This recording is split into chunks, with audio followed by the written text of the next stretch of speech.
पति पत्नी का संबंध कितना खूबसूरत होता है आप लोग जानते होंगे। जब ये लोग प्यार करने में उतरते हैं तो दुनिया उनके बारे में, उनकी तारीफें करने में कसीदे पड़ती है और दुनिया कहती है कि वो पति पत्नी आपस में बड़े प्यार से रहते हैं।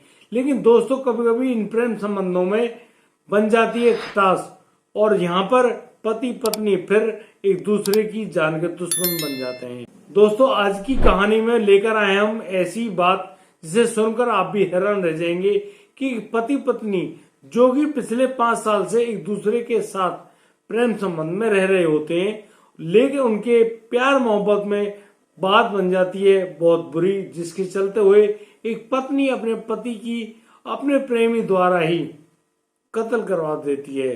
दोस्तों, यह भयानक होता है और जब इसका परिणाम सामने आता है तो आप लोग भी जानकर हैरान रह जाएंगे कि उस पत्नी ने अपने पति की लाश को एक रजवाहे में फेंकवा दिया। दोस्तों, इस काम को करने वाला कोई और नहीं, उसका खुद का प्रेमी ही होता है। आइए जानते हैं पूरी घटना में क्या क्या हुआ है। नमस्कार, आदाब, सत श्री अकाल दोस्तों, मैं भीषण प्रकाश स्वागत करता हूं आपका हमारे YouTube चैनल किसे क्राइम कर। दोस्तों, पूरी घटना की जानकारी के लिए बने रहिए हमारे साथ वीडियो में अंत तक। और दोस्तों, यदि आप पहली बार इस चैनल पर आए हैं तो आप हमें सब्सक्राइब करना, नोटिफिकेशन की बेल को दबाना बिल्कुल ना भूलें। दोस्तों, आज का बेहद ही हैरान कर देने वाला मामला सामने आया है उत्तर प्रदेश की शामली से। उत्तर प्रदेश की शामली में दोस्तों एक परिवार बड़ी खुशी से जी रहा होता है अपनी जिंदगी। एक पति पत्नी अपने बच्चों के साथ बड़े प्यार से अपनी जिंदगी गुजार रहा होता है। यहाँ पर उनके प्यार को अचानक एक बुरी नजर लग जाती है। दोस्तों, उसी बीच में उन दोनों के बीच में कुछ खटास पैदा हो जाती है और यहाँ पर वे पत्नी अपने पति से लड़ाई झगड़ा करके पहुंच जाती है अपने मायके। जैसे वे अपने मायके पहुंचती है, वहां पर एक लड़का मिलता है जिसका नाम होता है अबरार। अबरार जो कि उसकी भाभी का भाई है। अबरार से बातचीत करने में यहाँ पर वे जो पत्नी होती है जिसका नाम जकिया है, जकिया अब उस अबरार से बहुत ज्यादा बातें करने लगती है। दोस्तों, उनकी कब बातें दोस्ती में तब्दील हो गई पता नहीं चलता और यहाँ पर अबरार और जकिया दोनों एक दूसरे के मोबाइल नंबरों को ले दे रहे होते हैं। दोस्तों, जकिया जो होती है वह अपने मायके में ही होती है और उसी मायके में रहते हुए उसको करीब 1.5 महीना हो गया है और 1.5 महीना मायके में रहने के साथ साथ उसके अब अबरार के साथ जो कि उसकी भाभी का भाई है, उसके साथ ऐसे संबंध बन गए हैं जिनके बारे में आप लोग कहेंगे कि ये अवैध संबंध है और जिस प्रकार से दोनों के बीच में अब शारीरिक संबंध तक बन जाते हैं। यहाँ पर दोनों एक दूसरे से प्यार मोहब्बत की कस्में वादे खा रहे होते हैं और अब जकिया कहती है कि अबरार, मैं आगे की जिंदगी सिर्फ और सिर्फ तुम्हारे साथ ही जीना चाहती हूँ। अबरार भी अपनी प्रेमिका जकिया की बातों को मान लेती है। उस जकिया का जो पति है, जो मोहम्मद इफ्तिकार है, वह अब उसके ससुराल पहुंचता है और वह जाकर जकिया से कह रहा होता है कि तुम इस प्रकार की बातों में क्यों आ जाती हो, क्यों लड़ाई झगड़ा करती हो, तुम्हें लड़ाई झगड़ा करना सही नहीं लगता। आइए प्यार से रहेंगे हम लोग और मैं तुम्हें अपने घर लेके चलने वाला हूँ। यहाँ पर जकिया उससे मना करती है, लेकिन इफ्तिकार कसमें वादे खाकर अब अपनी पत्नी जकिया को अपने घर ले जाता है। यहाँ पर वो जो 3 बच्चे हैं अपनी माँ को पाकर बहुत ज्यादा खुश हो रहे होते हैं। इफ्तिकार भी अब अपनी पत्नी को पाकर बहुत ज्यादा खुश है। उनका बड़ा प्यार से सुकून से जिंदगी कट रही होती है। इन्हीं दिनों अब जकिया के पास फोन आता है अबरार का और अबरार जकिया से मिलने के बारे में बातचीत कर रहा होता है। इन सभी बातों को सुन लेता है इफ्तिकार और इफ्तिकार अब अपनी पत्नी जकिया से कह रहा होता है कि तुम्हें 3 बच्चों की मां होने के बावजूद ये बातें शर्म आनी चाहिए कि तुम ऐसे लोगों से संबंध भी बनाती हो। अरे, तुम्हारा पति और तुम्हारे बच्चे भी तो हैं घर में। यदि तुमको प्रेम करना है तो उनके साथ करिए। दोस्तों, यहाँ पर इफ्तिकार उस अबरार को फोन पे गालियां भी देता है और उसको धमकी देता है कि यदि तुमने उसकी पत्नी का साथ नहीं छोड़ा तो वह तुम्हें बहुत जोर से पीटेगा। दोस्तों, इस बात पर जो अबरार होता है वह हो जाता है बहुत ज्यादा नाराज। फिर एक दिन जकिया का पति इफ्तिकार जब रात को लौट रहा होता है अपने घर पर, तो जब वह अपने घर पहुंचने वाला होता है, अपने घर से करीब 3 किलोमीटर दूर होता है, तभी उसको 4-5 लड़के रात के अंधेरे में घेर लेते हैं और फिर उसके साथ करते हैं मारपीट।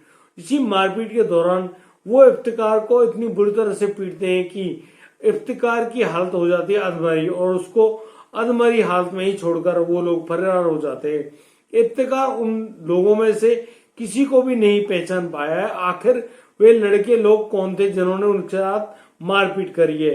अब वह जैसे तैसे घर तो पहुंच जाता है, लेकिन उसके शरीर में बहुत ज्यादा दर्द कसक उठ रही होती है। वह मनी मन उन लोगों को पहचानने की कोशिश कर रहा होता है कि यदि वो लोग मुझे मिल जाएं तो मैं उन लोगों से अपना बदला लूं। दोस्तों, यहाँ पर एक दिन इफ्तिकार के पास एक फोन आता है और उस फोन पे बोल रहा होता है जुनैद।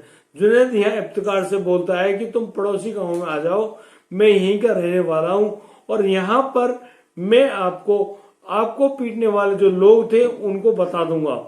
दोस्तों, इस बात की जानकारी पाने के लिए जो इफ्तिकार होता है वह अब अपनी पत्नी को मोटरसाइकिल पर बिठाकर सीधा ले जाता है जुनैद के घर, और जुनैद के घर जाने के बाद जैसे वो लोग चाय पी रहे होते हैं, चाय पीने के कुछ समय बाद जो इफ्तिकार होता है वह वहीं पर लेट जाता है, यानी कि उसको बहुत तेज नींद आ रही होती है। यहाँ पर अबरार इफ्तिकार की गला घोटकर हत्या भी कर देता है और उसको हत्या करते हुए देख रही होती है उसकी प्रेमिका, जिसका नाम जकिया है। जकिया यहाँ पर अपने पति को मरते हुए देख रही है और दोस्तों, वह यहाँ पर अपने प्रेमी अबरार का साथ देती है और साथ देने के नाते वह अब इफ्तिकार के सबको उस गाड़ी में रखवा कर ले जाते हैं एक बड़े नाले के पास, और उस बड़े नाले में अबरार और जकिया और उसके 3 साथी, जुनैद भी है उनमें एक, और अक्षय और फिर भूरा भी है उनमें एक। दोस्तों, ये तीनों चारों अब उस सबको उस नाले में फेंक कर और घर लौट आते हैं, और घर लौट आने पर वो अपने अपने घर पहुंच जाते हैं और जकिया भी अपने घर जाकर बड़े ही सुकून से जिंदगी जी रही होती है। दोस्तों, उस नाले में जब एक शव बहता हुआ मिलता है आगे नाके पर, तब वहां जाकर उस सबको उस नाले से बाहर निकाला जाता है और अब उस सब की पहचान कर रहे होते हैं। तो उस सब की पहचान होती है मोहम्मद इफ्तिकार के नाम से। मोहम्मद इफ्तिकार जो कि शामली जिले के जलालाबाद थाना इलाके के उस्मान नगर गांव का रहने वाला था। दोस्तों, यहाँ जब उसकी पहचान हो जाती है तो पुलिस तफ्तीश करने के लिए उसके घर पहुंचती है, और घर पहुंचने पर उसकी पत्नी से जब पूछताछ कर रही होती है पुलिस, तो यहाँ पत्नी के बार बयान बदल रहे होते हैं। एक बार तो वह कहती है कि यहाँ पर उसका पति गया है बाजार, दूसरी दफा वह कहती है कि उसके पति को आने में देर हो जाएगी क्योंकि वह गया है खेत पर काम करने के लिए। दोस्तों, पुलिस को दिए गए बयानों के बदलाव में अब जकिया शक के दायरे में आ जाती है और पुलिस अब जकिया को गिरफ्तार करते हुए पुलिस थाने ले जाती है। पुलिस थाने में आप जानते हैं पुलिस की जब पूछताछ करने का तरीका बदल जाता है, तो यहाँ पर जो जकिया है वह इस बात को स्वीकार कर लेती है कि उसने उसके पति की हत्या अपने प्रेमी से ही कराई है, और इसके लिए उसने अपने प्रेमी से वादा भी किया है कि वह अपने प्रेमी को 1 लाख रुपए भी देगी। दोस्तों, यहाँ जकिया की निशानदेही पर पड़ोसी गांव से जुनैद, उसके भाई अबरार और अक्षय उर्फ भूरा को भी गिरफ्तार कर लिया गया है, और उनके 2 साथी अभी फरार बताए जा रहे हैं। उन लोगों को पुलिस अभी तक गिरफ्तार नहीं कर पाई है। दोस्तों, प्रेम संबंध तो अच्छे लगते हैं लेकिन शादी से पूर्व ही, लेकिन शादी हो जाने के बाद जब आपकी इतने खूबसूरत पति के साथ या आपको इतनी खूबसूरत पत्नी मिल जाती है, आप उनको छोड़ने के बावजूद किसी अन्य पराये युवक या युवती से प्यार मोहब्बत करते हैं, तो फिर इसके परिणाम होते हैं बेहद ही बुरे। दोस्तों, ऐसे परिणामों से बचना चाहिए क्योंकि ये परिणाम, जिनके फल बेहद ही खतरनाक हैं, यहाँ पर कोई न कोई मौत के घाट उतार ही दिया जाएगा। दोस्तों, इस प्रकार के सभी कर्मों से अपने आप को बचाएं। हम लोग उम्मीद करते हैं आपको हमारी ये दी गई सूचना अच्छी लगी होगी, सही लगी होगी, तो आप हमें लाइक करें, कमेंट करें, शेयर करें और हाँ, सब्सक्राइब करना बिल्कुल ना भूलें। दोस्तों, अब दीजिए मुझे इजाजत, मिलता हूँ कल रात 8 बजे। तब तक के लिए आप बढ़िया रहें, बेहतरीन रहें, अपने परिवार का बखूबी ख्याल रखते रहें। जय हिंद, जय भारत।